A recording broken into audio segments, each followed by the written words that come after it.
All right. Good evening, everybody. Thank you for dialing in. Welcome to the next installment of John Carroll's A.C.E.S program, Alumni Continuing Education series. This one's focused on the 2024 election. My name is Rory O'Neill. I'm the Executive Director of Alumni Relations here at John Carroll, and I'm a proud member of JCU's graduating class of 2006. We're so happy to have you all join this evening's conversation. We hope you enjoy it. The Alumni Continuing Education Series was established in the spring of 2013 by the Office of Alumni Relations here at John Carroll, and it was established because John Carroll University produces lifelong learners eager to stay engaged with their alma mater. These programs have traditionally provided enrichment opportunities for alumni and friends through expertise provided by John Carroll University administration, faculty, and staff, and tonight, members of our alumni community. So, few housekeeping things before we introduce our guest this evening. We encourage you to view this program in full screen mode. Tonight's program is a webinar, so none of our guests will be visible on the screen or able to have their audio picked up. So please, wherever you're enjoying our program this evening, relax. Don't worry about the volume. Following the moderated conversation, we'll have an opportunity for questions and answers for both our guests. You may ask those at any time by utilizing the chat feature at the bottom of the Zoom here, and we will curate those questions to be brought up at the end of the program. We'll ask as many appropriate questions as time will allow. Speaking of time allowed, we apologize for the late start here. We had some technical snafus, but we really appreciate everyone sticking with us here. Before I introduce our two guests, that is for people who do not engage much with the university, haven't been on campus in quite some time, I want to just offer a few quick updates on some of the great things happening at John Carroll. From an enrollment standpoint, John Carroll is enjoying its largest class in 5 years. Every single metric of our enrollment makeup is up. The number of freshmen up, the number of transfer students up, the number of international students up, number of students from out of state of Ohio is up. So we're enjoying a great bit of momentum on the enrollment front. On the athletic front, for those interested, for the first time since 2018, our football team will be in the NCAA tournament again this weekend. They will host Mount St. Joseph in the first round of the NCAA tournament at noon on Saturday. You can visit jcusports.com for ticket information, but for those out of market, don't worry. This game is going to be broadcast on ESPN Plus, and we have information on our athletic website. And just for those of you who've been on campus, you may have known there's been a lot of hard hats and a lot of cranes on our campus for some time. There's been a lot of construction projects. We had a recently renovated atrium of the DJ Lombardo Student Center. We had new nursing simulation labs. The Nader Family Simulation Center was created a few years ago. Dolan and Pacelli got a fresh coat of paint. And we recently opened a new in-between. For those of you who were even in the in-between last year, you would not recognize the space. For those of you who knew it as the Rat Bar back in the day, you definitely won't recognize it. And then also going up right now is our new Athletic Wellness and Event Center. That's taking place on the Belvoir parking lot. The Griselli Library is in the middle of a multi-year, multi-million-dollar renovation. And just on December 4th, we're going to open new exercise science labs, which are just up in the atrium of the DJ Lombardo Student Center. So there's lots of developments happening on campus. But just as there are always exciting developments happening on our campus, there's always exciting developments happening with our alumni in every industry in the world, and that includes the news media. And that brings us to tonight's program. We have a great gift with us tonight to be able to have one of our own help us understand some of the learnings and the lessons from this most recent presidential election. And we're so thrilled to have Caitlin Huey-Burns from CBS News, as well as one of our best political science professors and Dr. Colin Swearingen. So before I introduce our two guests, I just want to simply share a few thoughts about why we're doing tonight's program. 2024 was certainly an election for the history books, and even though it was a clear victory and mandate for President Trump and the Republican Party, America still remains a very divided country, politically speaking. John Carroll, we pride ourselves on being able to have civil, honest, and frank conversations about any issue in our political discourse, and that includes an election as divided as this one. Our program this evening is inspired by the most Jesuit of pursuits, the pursuit of knowledge and understanding, and we're happy that Caitlin is here to speak with us this evening about her experience during the 2024 presidential campaign. Most of us followed the election from our phones, from the newspaper, from our favorite cable news site. Caitlin had a front row seat for it, and we're really excited to welcome her perspective tonight. So I want to introduce our two speakers tonight. Colin Swearingen is in his 13th year at John Carroll as a professor of political science. He has degrees from both Grove City and a PhD from the University of Oklahoma.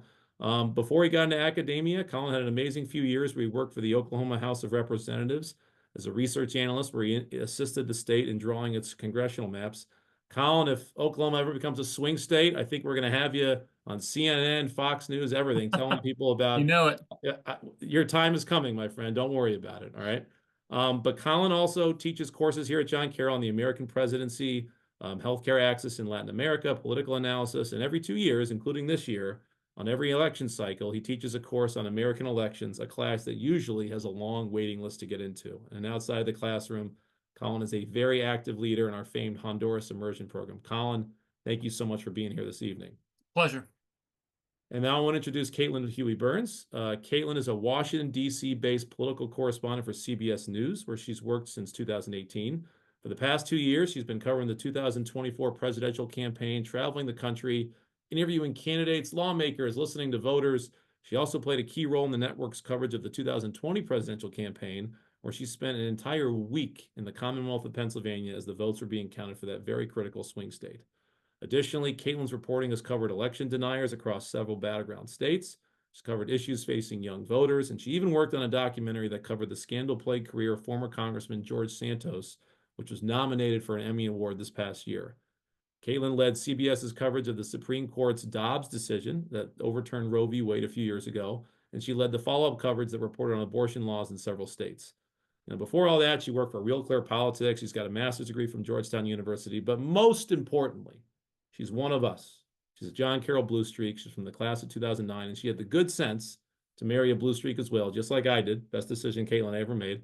Her husband, Matt, is class of 2007, and they're both incredibly engaged and supportive alums. Caitlin even takes time out of her very busy schedule to come to our Washington, D.C. reception most years. So, Caitlin, Colin, thanks so much for being here. Caitlin, I'm going to ask the first question to you, just so we can warm you up to the John Carroll crowd. What brought you to John Carroll initially?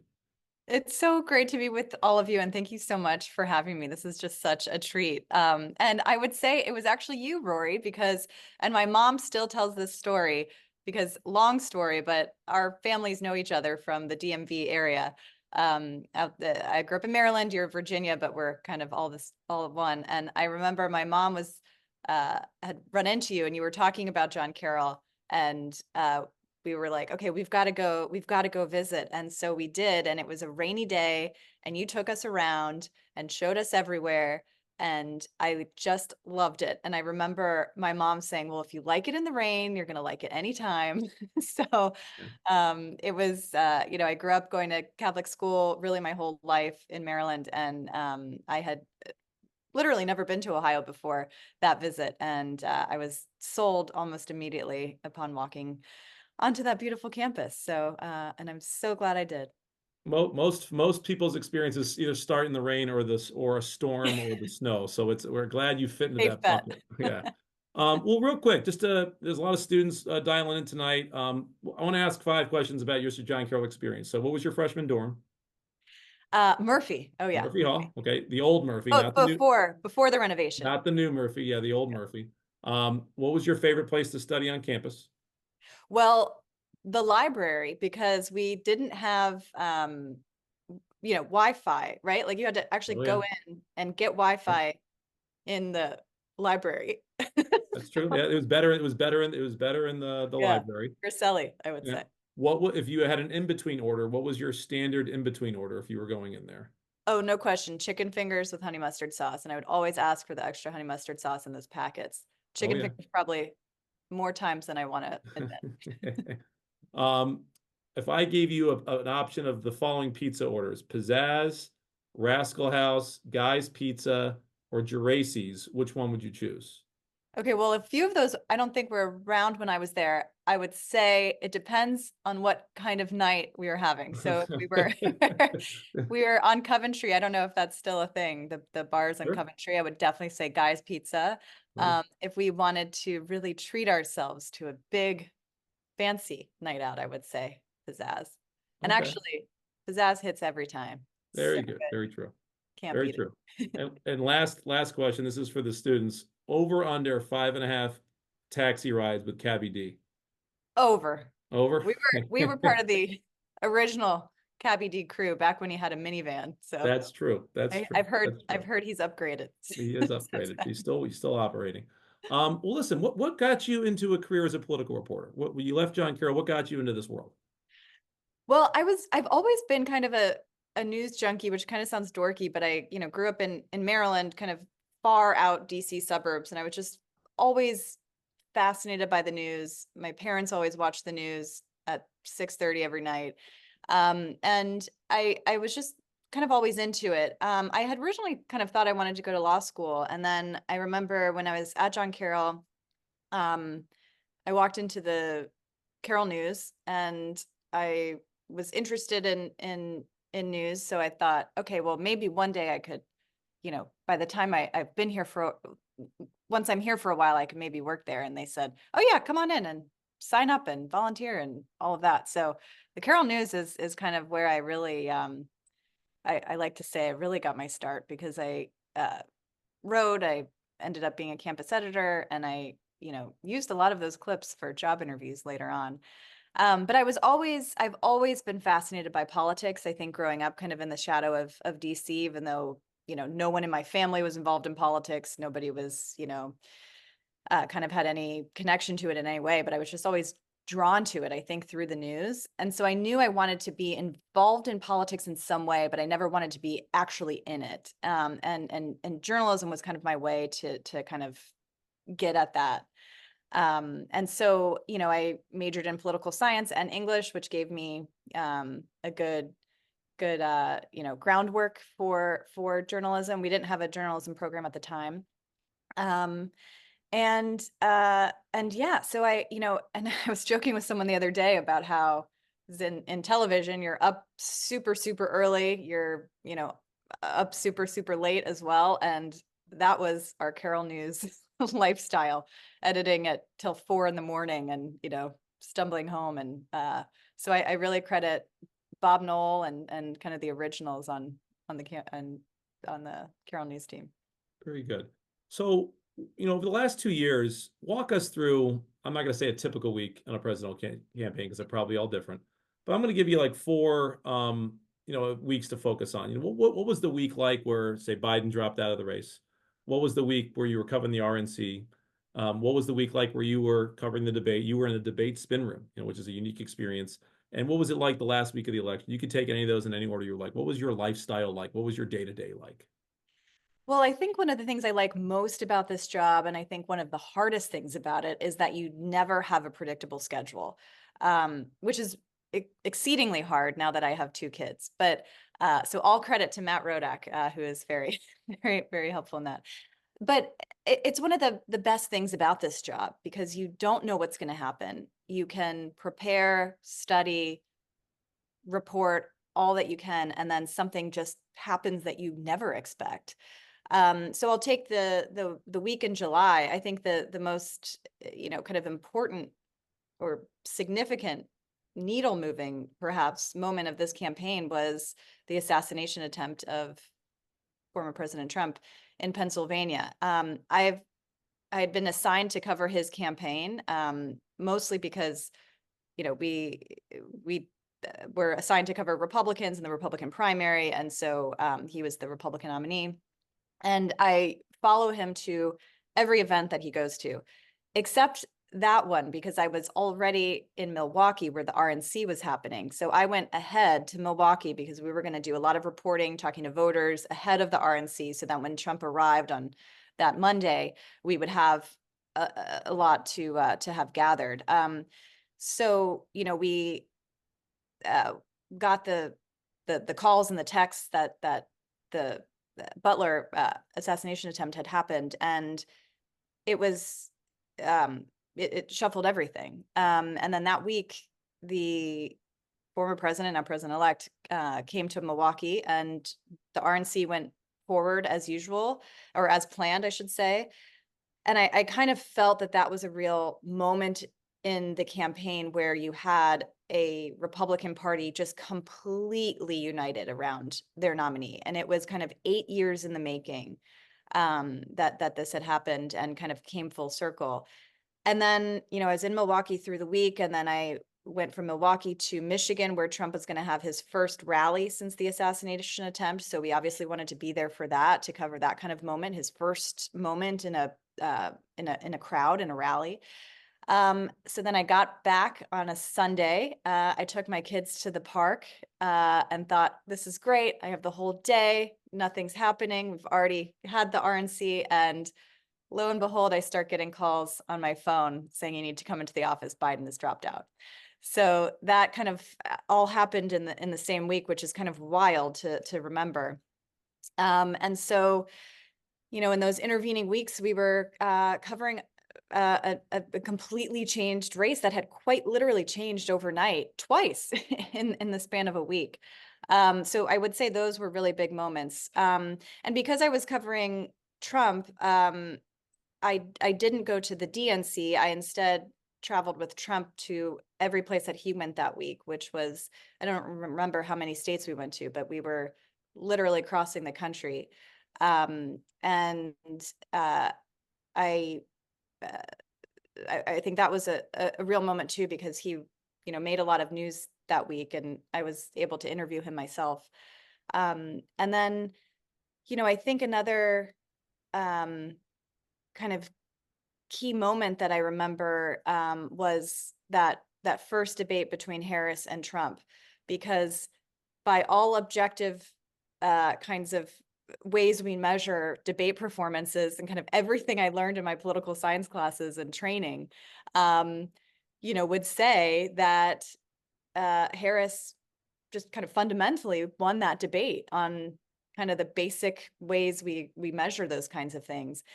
And then I remember kind of being on the road immediately after at campaign events, and voters having a completely different reaction than what I thought.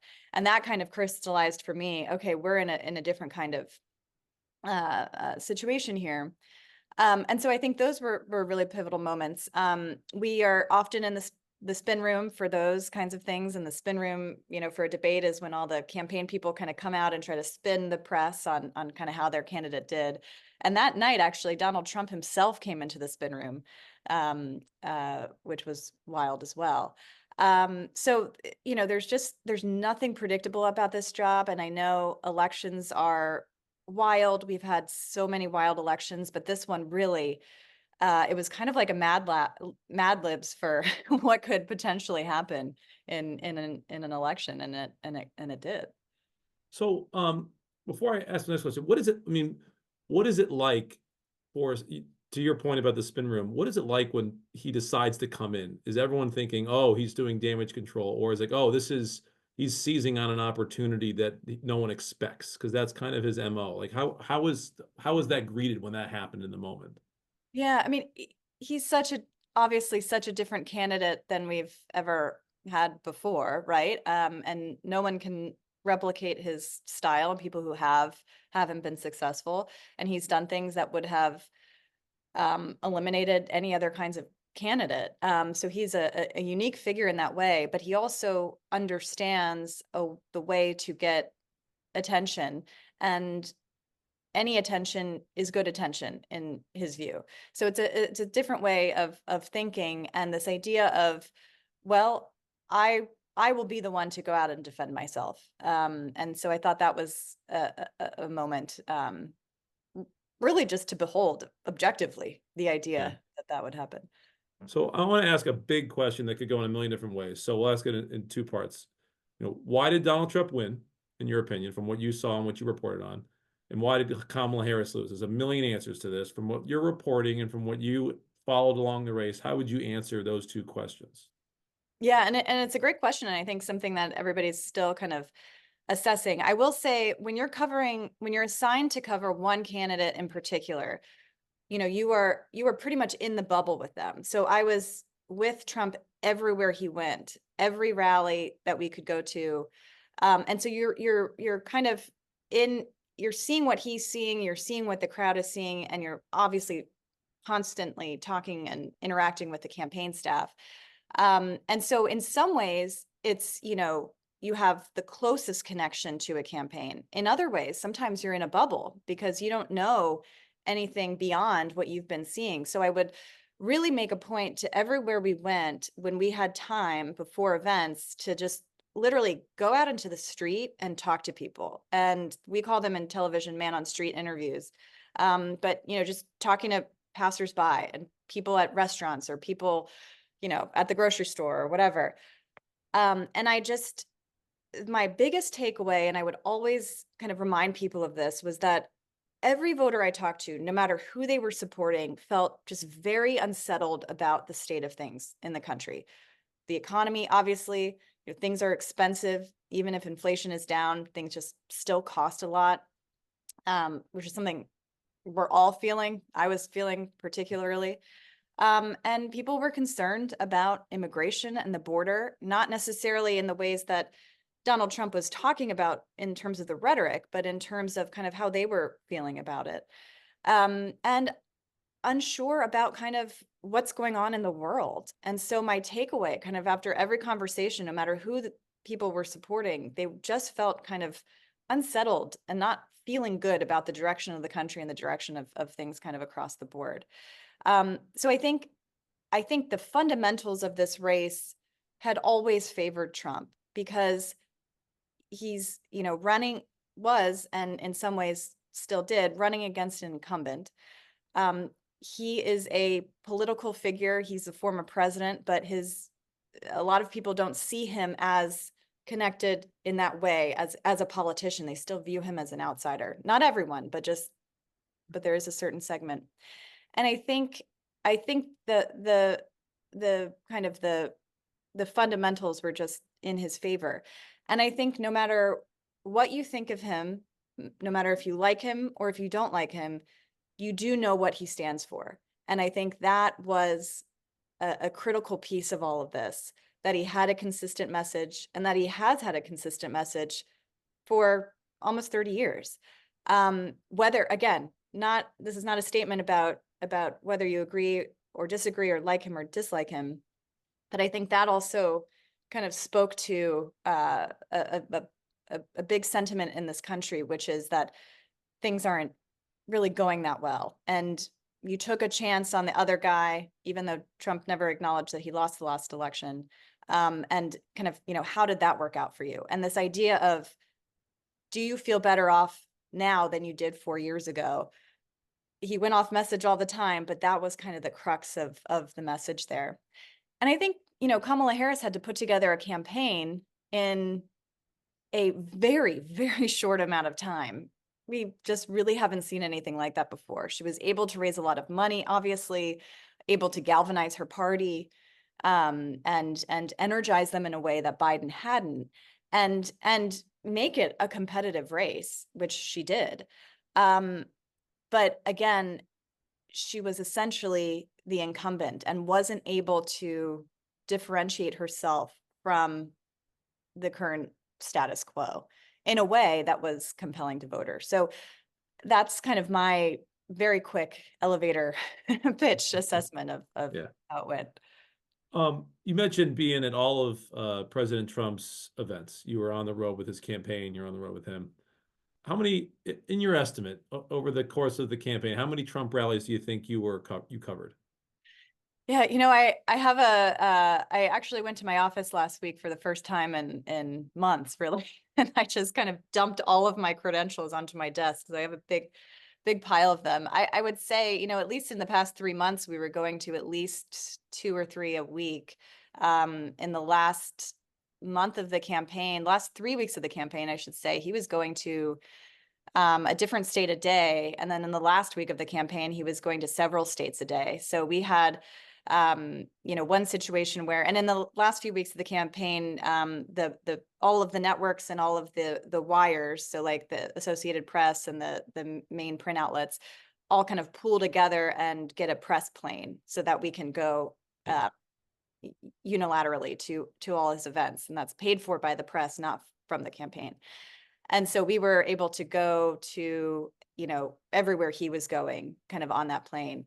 And I remember the day before the election, he went to 4 states. So I woke up in North Carolina, and then by the time I had come back to Florida, where I am right now, actually still covering the transition, we had been to 4 states that day and hadn't slept at all, and then had to obviously do TV the next morning of the election. And so it's a long way of saying I don't know, but a lot. Well, the reason I ask Enough is to it's enough certainly for more than all of us, I would say. It's certainly more than all of us. And I want to ask just because since he started running for president in 2015, his rallies were something that we hadn't seen on the political scene for quite some time, and they still are so unique, right? I want to ask you to tell us two things. One, share with us something that is, widely reported on President Trump's rallies that is true. Whether you see it on Fox News or you see it on MSNBC, this is something that is consistent you see across the board, right? And then I'd love for you to tell us something that maybe doesn't get reported. Something, an understanding of these rallies, both in their effectiveness, but also what is it like being at them for those who've never been to them? Because I feel like if you log on to maybe left-leaning sites, you're going to see a really specific portrayal of them. And then if you see it on the right, you see a very different world. I'd love to kind of find the middle here and what's true and what's not true. Yeah, it's a great question. And it's funny because I covered Trump's first ever rally in 2015 when he had just announced he was running for president. And no one was taking him seriously then. And he went to New Hampshire. And I had been in New Hampshire covering Jeb Bush, of all people. And I thought, you know what, I'm going to hop over and check out that Trump rally, because who goes to Trump rallies? Like, what's the constituency? What's the, as a reporter, you're just always trying to understand not only what makes the candidate tick, but what makes the people who show up at these things. What are they concerned about? And I went back and looked at my report from that was 9 years ago, and it was exactly the same. I mean, you could have read this now and thought, oh, he just gave that speech a few days ago with some minor tweaks. The idea being that he, again, whatever you think of him, has been consistent in terms of his personality, in terms of the stuff that he says, and the way that people respond to it. I think one thing that is, lives up to the stereotype is that, the people that go to these rallies are the most devout supporters. These are people who will stand in line for 24 hours ahead of time. I mean, I remember like landing in Phoenix, and there are people already lined up for a rally that was happening the next day. So he does have that following in a way that I just have not seen for another politician. The idea that people would wait for hours and hours and hours in line in the heat, and oftentimes, and then stand outside. There's no seats. There were later, but lots of times there weren't seats. So that, I think, rings true. I think what's maybe not, and obviously all the theatrics and the performance, but I think that's also something that is maybe not as understood about them, is that this, for the rally goers, this is like, and a colleague explained it this way better than I did, but it's essentially like a jam band, right? It's like, it's kind of like you're following your like favorite band, and he plays some new sets, but he always plays the old stuff, and you're there to kind of just be part of this like experience with it. And there would be times that he would go off on, there would be a lot of times that he would totally go off message, and I thought, this isn't what these people came to hear. And in fact it was, or it was at least an understood part of, well, that's also what we're going to get. And they were at least an hour and a half, 2 hours. It's a lot. There's, it's very loud, a lot of music. And as a reporter, you have to really pay attention to what he's saying, because he could drop in something that is, completely changes the story that you had written already, right? So they're actually pretty difficult to cover in that way. But certainly something to behold in some way. And I don't think that another candidate, at least not one that I know of, can kind of do that in that way. It sounds like the old school baseball reporter who's watching a game and thinks he or she has the story written by the eighth inning, and then something happens. It's like, oh no, something different has happened here. Yes, Sounds like a there good example of that. many, yeah, many drafts that will never see the light of day. Folks, I'm going to turn over here to Colin Swearingen, who's going to ask a few questions. But just another plug: if those who want to ask questions, please submit them through the chat function at the bottom, and we'll ask them to Colin and Caitlin after the program completes. So, Colin, why don't you take it from here? Sure. So, Caitlin, I really enjoyed hearing your analysis as to, why Trump won and why Harris lost. And hearing you say some of these phrases, an unsettled electorate. You also mentioned about how the fundamentals favored Trump. You really honestly sounded like a political scientist, right? Because political scientists look at this race or any presidential race kind of in a macro sense from the 40,000-foot view and what's happening in America in terms of incumbency and uh, presidential approval and things like that. And you really touched on that. And I think it's really telling to your analytical skills, in part because, there's so much that happens on a day to day in the campaign, right? So as you go through covering a presidential race like this, how do you break away from the noise, just the constant inundation of, well, there's this, flashy object over here that you could pay attention to and focus on what really matters? Is that a judgment call? Is that just, like you said, man on the story interviews? How do you get to that level of analysis that you gave us earlier? Yeah, and thank you for that. It's such a great question because and I keep thinking of, going back to my political science classes, like everything that you could throw at this race happened and it still didn't change it. I mean, the polls were pretty consistent the whole way. His numbers were pretty consistent the whole way.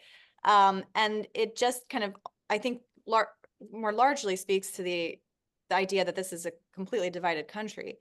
But I think, there are a lot of challenges, obviously, but there are kind of distinct challenges for television and what our audience is. So we are a national audience. So that means, and in television, in a what we call a package, you only have really a minute and a half, maybe 2 minutes to talk about everything that's happening. And so you really have to be economical in your wording, which is why those English classes really paid off. And you have to kind of force yourself to step back and think, okay, if I'm not in this every minute, and if I'm not, following every piece of this, what do I need to know? And I think it really has helped having lots of friends and family who are not at all in this and don't want to be paying attention to politics, rightfully so. And so I always try to think of, okay, what are the main points that the public needs to be aware of?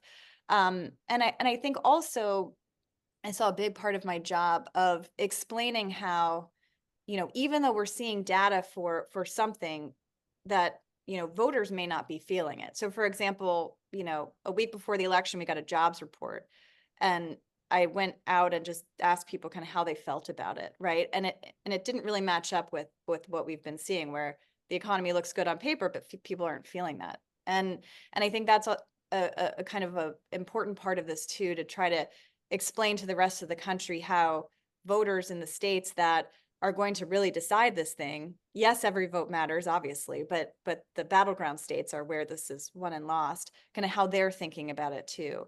But it's very difficult to break away from the noise, especially when you're in it so much. And for television especially, you need to grab the audience, right? I mean, we're all competing for people's time, which is really precious. And so I'm just always keeping an ear out for a sound bite, but also being fair to that sound bite. And that's hard to do, right?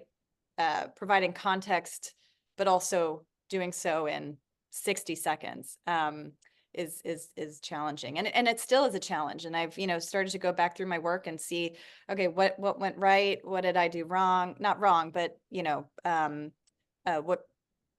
how can we learn and be better? And I think that's a big question for us going forward. Yeah, so you mentioned these 90-second sound bites to 60-second sound bites. So we have every semester, we have Pete Williams, formerly of NBC News, comes our journalist in residence, and he talks about that, right? When he covered the Supreme Court, he covered the Department of Justice, he would be in competition to be on the nightly news, right? Like he would pitch his stories, and it's up to the producers to decide, yes, you get a block, no, you don't get a block. And I'm curious, you have, of course, a natural in you're covering the former president of the United States, who's the Republican nominee for president in 2024. But was it still a challenge for you to get time to talk about these issues on nightly news or throughout the course of the day? Yeah, and I'm so glad Pete said that because that makes me feel a lot better. That kind of we're all in the same boat. But yeah, I mean, if you think about it, for example, the evening news it's a half-hour long show, but it's really only Right. 22 minutes with commercials. So you're really competing for time there, and you're also competing against every other story happening in the nation. So even though to me, whatever was happening in politics that day is the biggest story in my universe. It's not necessarily as big as, a natural disaster, obviously, or, another kind of big news of day story. And then even within politics, you're trying to figure out, okay, what is a story and what's something that this audience needs to know and what's something that I just find interesting. Sometimes those collide, and sometimes that's when you can, um, uh, dig deeper on something. That's also the kind of journalism I really like to do, which is okay, this is an issue. Let's, kind of dig a little bit deeper on why this matters and what this means. But you are kind of competing for real estate, at least kind of in broadcast. I mean, it's very different from cable, where you do have kind of a 24-hour cycle, and you're able to have a little bit more time, but similar kind of rules apply. You're still competing for people's attention. Yeah, and staying with the media, you look at different statistics, public opinion about the media, and trust is so low. It was low before COVID. It's lower now after COVID. As a journalist who is with a major network, how do you see this unfolding over the next couple of years? Is there a reckoning in the media when it comes to trust? Is there introspection? Your Jesuit education tells you reflect, what are we doing well? What can we improve upon? Are you seeing that people in the media are trying to take steps to improve how they're viewed, or what's happening there? Yeah, and I think we have to, because I think, to your point of the public trust, I mean, that has been we've seen trust in institutions at large eroding over the years, and I think especially um, with the media. I think there are uh, a few different ways to think about it. I mean, my takeaway from this election was, the criticisms of what the media missed, I think, have to differentiate between kind of punditry and reporting. And I've, tried to focus specifically on reporting and what are we seeing, what are we hearing, what do we know, versus what do we think that we know, and how are we analyzing this and assessing this and kind of adding our own opinion onto it. And I think that line is blurred. I think that, Trump blurred those lines, and or kind of lumped it all together. I think, I've been very open about, I don't think newspapers should endorse candidates. I don't think that, I think there's a big difference between um, in the kind of straightforward news programs and what's on in prime time, which is more editorialized. And in the view of the viewer, understandably, there's not that distinction. And so I think that's something that we have to contend with. I think another thing that we're contending with is the idea that the candidates used to have to go through the media to get their message out, right? Now they know that they don't, or feel that they don't really have to. I mean, think about all the ways that both Harris and Trump, they did a lot of podcasts, they did a lot of different kinds of media that weren't the traditional kinds of interviews and vetting.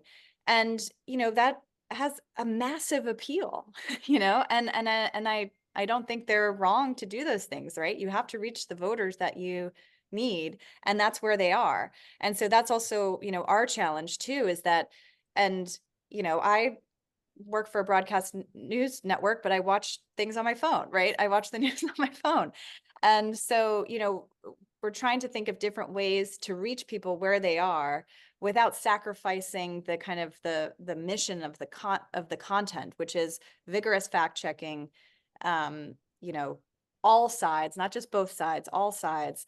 And I think there is a lot of reflection that the media needs to do. I think that we also need to differentiate between reporting and commentary. Right. Hand it back over to Rory, who I know has a few more questions. All right, good job, Colin.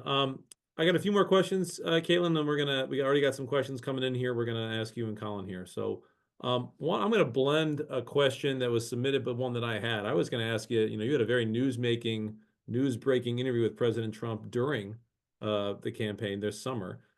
One question from one of our alums was, do you have any fun or memorable exchanges with President Trump that maybe didn't hit to the screen, or maybe an interview or two that you'd like to share with us that people would enjoy? Yeah, the week of the DNC and when we were traveling with Trump while he was doing his other things, I did get a exclusive interview with him that was exclusive to our network and the only television interview he was doing that day.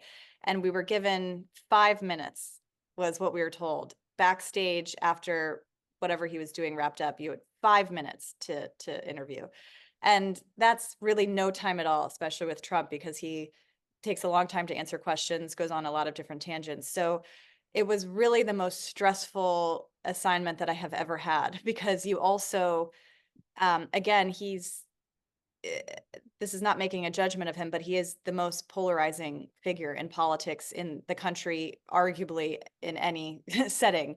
And so as a journalist, my obligation is to getting answers to questions that have been outstanding and not becoming the story. So not offering ways in which he can go after you, and this applies to all candidates, but especially the one that I was covering, that he can kind of say, kind of get off topic. And so I came up with a list of questions I wanted to ask.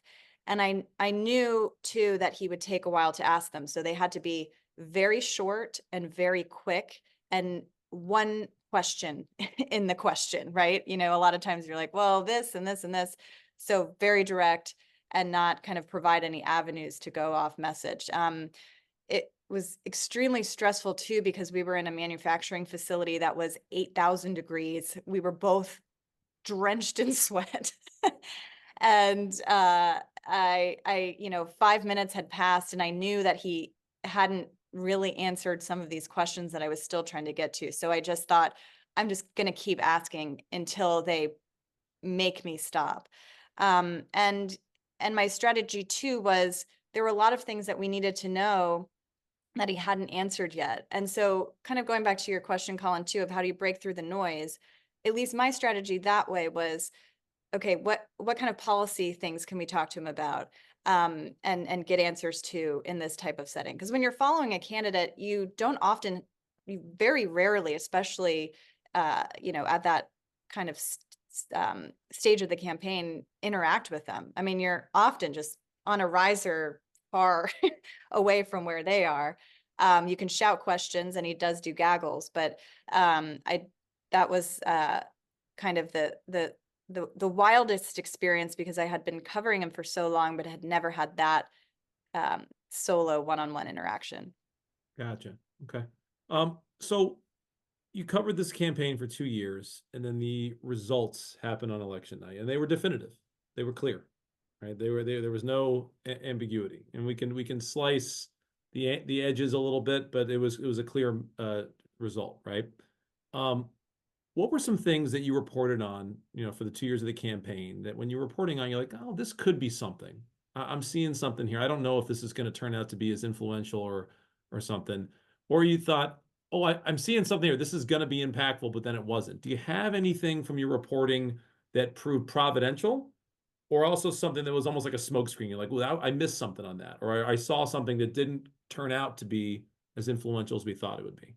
Yeah, two things, and two of the themes I thought that were the themes of this election: the economy and how people were feeling just about their day-to-day lives. And this was the first presidential election that we had since the fall of Roe v. Wade. And we had lots of data that suggested that this was and had been an animating issue for people.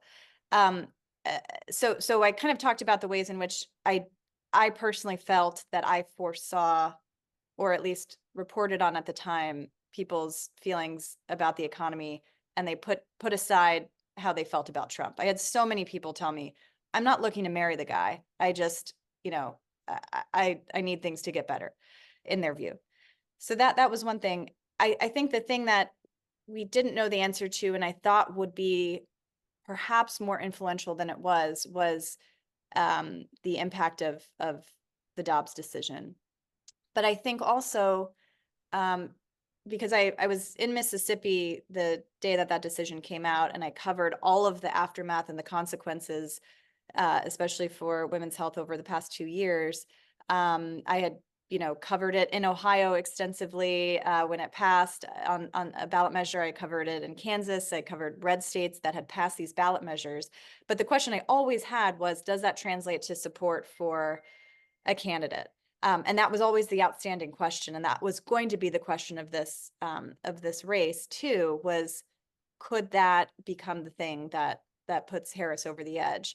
And I think, in this election, voters had lots of different options to show their views on that issue, because they had ballot measures they either had ballot measures in all of the battleground states, or they already had laws on the books protecting abortion access, or they had a Democratic governor, or some kind of combination of. So in Arizona, for example, we were there 2 weeks before the election, and we were following canvassers trying to get people out to vote for a ballot measure codifying abortion rights into the state constitution, and also trying to get them to turn out down ballot. And in our polling, we had seen that, we're seeing voters saying that they're going to vote for that measure and also vote for Trump. So it was a way for them to say, yes, I care about this issue, and I'm going to vote for it on this ballot measure. But I also, am concerned about the economy, inflation, immigration, and maybe they liked Trump, right? So they had two ways to exercise those two things at the same time. So I think that was always kind of the outstanding question that I thought, may play a bigger role than it did. Okay, very good. I'm going to ask one of the questions here. We got a couple questions here to ask. This is from one of our people who've dialed in here. It says, what are the rules around a reporter's political views? Do you have to work at being competitively neutral or apolitical?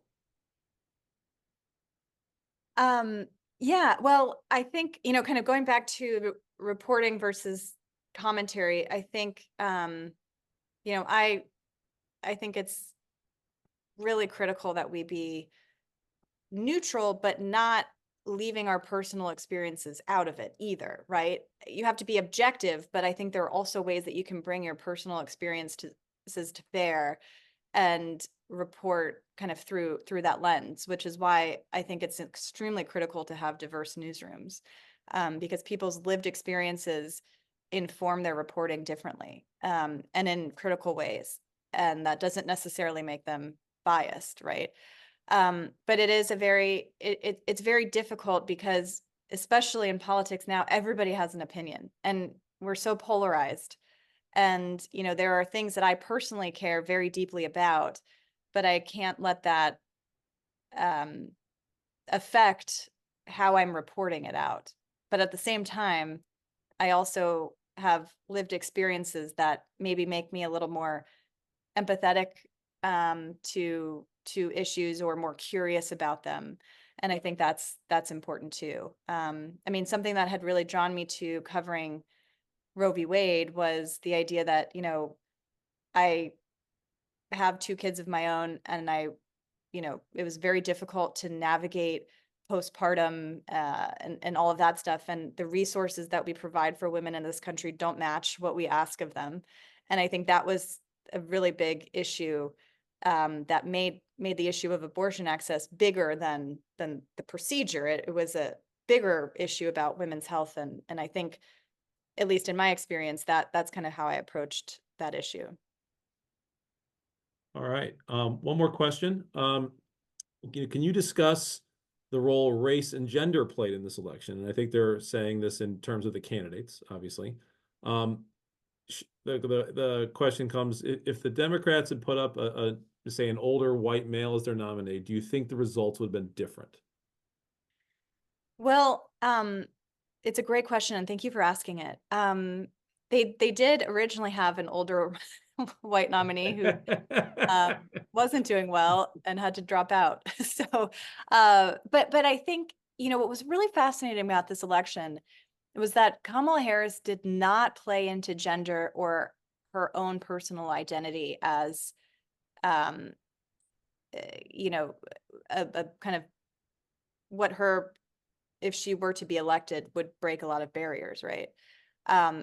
Because there has been this recognition that, maybe that doesn't work. I think there are still a lot of, biases that this country has to work towards. I mean, I remember covering the candidates in 2020, and I would often talk to women voters who said, I don't think a woman could get elected. And because of the way that they thought other voters would behave. So there's a lot of that as well. So these were obviously, big important issues, but it was notable to me covering this election versus 2016, where Hillary Clinton, her candidacy in and of itself was kind of a barrier breaking candidacy. And Harris didn't really play into that as much. Maybe in some of the reckoning, there are questions about that. It was notable too that she chose, and really the only contenders for the vice presidency for her were white men. So that speaks to, but I still think that kind of the overarching lesson here is voters, I think, crave authenticity and not kind of poll tested things, right? Because if it were, poll driven, Donald Trump wouldn't have picked Vance, right? Like another, I think it's, again, whatever you think of Donald Trump, he is who he is and hasn't changed. And that is kind of speaks to the authenticity. I would say the same, Bernie Sanders did really well in the primary in 2016 because people thought like he is who he is and stands for what he stands for. And you can't really say that he doesn't, right? And so he was able to bring in a lot of young people that you wouldn't think would be drawn to that kind of campaign. And we kind of saw that this time around. So I think there's a real, premium in politics on authenticity, whether you agree with what that authenticity is. I think it's still a big factor. All right. Final question from the participants here. It's from one of your former professors. So Dr. Phil Metris is listening in. He has a question for you. That's right. He goes, Donald Trump, by any measure, is an extremely unusual political candidate who drew attention on both sides of the political divide and in the mainstream media from Fox to CNN. He sells tickets, in other words. Do you ever worry about the ways in which the corporate media participated in his elevation as a candidate and has benefited from a candidate like him? It's a great question, Dr. Metris. Thank you for asking. And I think back to 2016, where there were a lot of criticisms of the media for, just broadcasting his rallies and kind of broadcasting the things that he was saying without, fact checking them in real time. Going into this election, there were a lot of questions about, okay, how do you cover a candidate like this that needs to be fact checked repeatedly?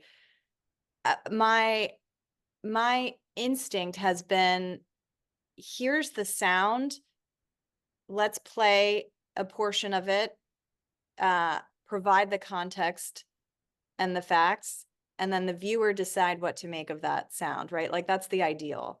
And I think there was a tendency in the media not to take any of his rallies, not to take any of his sound, not to play it. And I think doing that way does a disservice too, because people aren't hearing what he's saying, and aren't hearing the controversial things that he is saying, right?